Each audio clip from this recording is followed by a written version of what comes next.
Hello friends, welcome again. दोस्तों, आज हम डीएनए हेलिक्स के बारे में जानकारी हासिल करेंगे। दोस्तों, साथ ही साथ इसके पूरे केमिकल स्ट्रक्चर और हर एक बारीकी पर ध्यान देंगे। आज का यह टॉपिक का या दूसरा वीडियो का दूसरा पार्ट है। आज के इस वीडियो में हम इसके केमिकल स्ट्रक्चर और केमिकल कंपोजिशन का अध्ययन करेंगे और जानकारी हासिल करेंगे।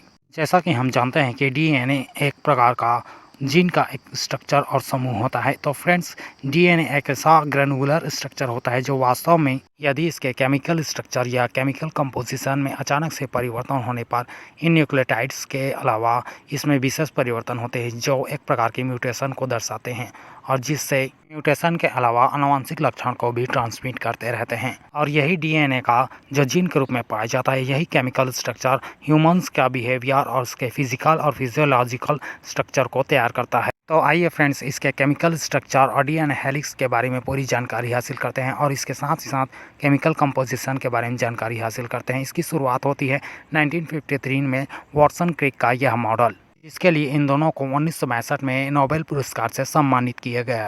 वाटसन और क्रिक के मॉडल के हिसाब से डीएनए का स्ट्रक्चर कुछ इस प्रकार होता है। इसके सेंटर में एक एक्सिस होता है और इसमें दोहरे कुंडलन का स्ट्रक्चर होता है जो घुमावदार और सीढ़ीनुमा होता है।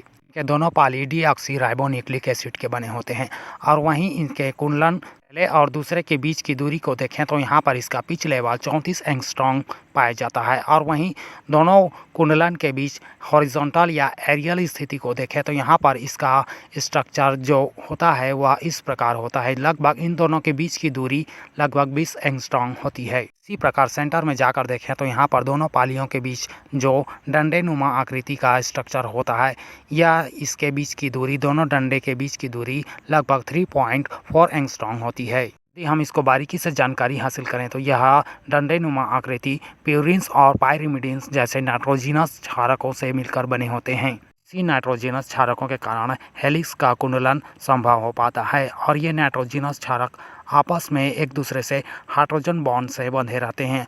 इसी हाइड्रोजन बॉन्ड के टूटने के कारण ये एक दूसरे से अलग होते हैं और फिर से नए स्ट्रक्चर को तैयार करते हैं। इसी तरह फ्रेंड्स, डीएनए के दोनों पालियां जो घुमावदार सीढ़ी-नुमा के आकृति में होते हैं, ये न्यूक्लियोटाइड्स, फास्फेट्स और शर्करा के समूह होते हैं। हम इसको और बारीकी से जानकारी हासिल करें डीएनए के हेलिक्स के पूरे केमिकल स्ट्रक्चर को तो कुछ इस प्रकार होता है। आइए हम इसकी जानकारी हासिल करने की कोशिश करते हैं। डीएनए का हेलिक्स कुछ इस प्रकार का केमिकल स्ट्रक्चर होता है। इसमें दोनों के आखिरी सिरे में फास्फेट का ग्रुप होता है और वहीं सेंटर में उसके बाद वाला स्ट्रक्चर शुगर का होता है। दोनों कुंडलन के रूप में होते हैं और इसका इंड स्ट्रक्चर होते हैं। और वहीं इसके सेंटर में जाकर देखें तो इस प्रकार इसमें एडेनिन और थायमिन, ग्वानिन, साइटोसिन पाए जाते हैं। वही नाइट्रोजिनस क्षारक होते हैं जो प्यूरिन और पायरिमिडिन्स के रूप में पाए जाते हैं। यहाँ पर बारीकी से देखें तो एडेनिन और थायमिन के बीच 2 हाइड्रोजन बॉन्ड पाए जाते हैं और वहीं ग्वानिन और साइटोसिन के बीच 3 हाइड्रोजन बॉन्ड पाए जाते हैं। ये एक दूसरे से निश्चित क्रम में बंधे रहते हैं।